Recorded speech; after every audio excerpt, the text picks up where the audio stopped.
Well, there was a girl who was, I think she was leaning out from a window in the school, and she recorded it on her phone accidentally when the shooting started. And from her screams and when she understands that there is a shooting starting, you can almost feel the fear in that moment. And it's of course just the beginning of it. Then it ends and it continues inside the school.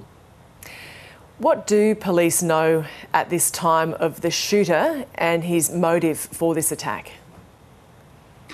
Not very much. The shooter is dead, as far as they know. It's only one shooter, and since he hasn't left, they haven't found any letter or, internet trace or anything telling us or them what the motive is. So at this point, I think they are just guessing. And he was not known by the police on beforehand, so they describe it as coming from nowhere almost. And they also say that it's probably a lonely shooter, but they don't exclude that there might be other people involved, which means that they are very insecure of the facts here.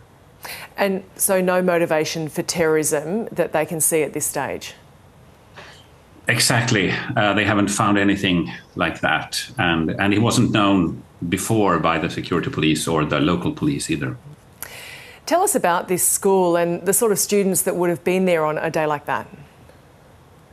Fortunately, it seems as if they had some kind of exam the day before, so the school was not that crowded at this very moment, which probably was very fortunate.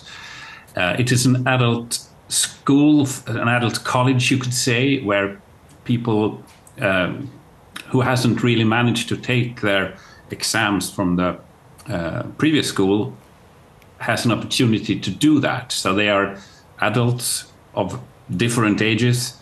And it's also combined with education for immigrants who learn Swedish. So there's a mix of students there. And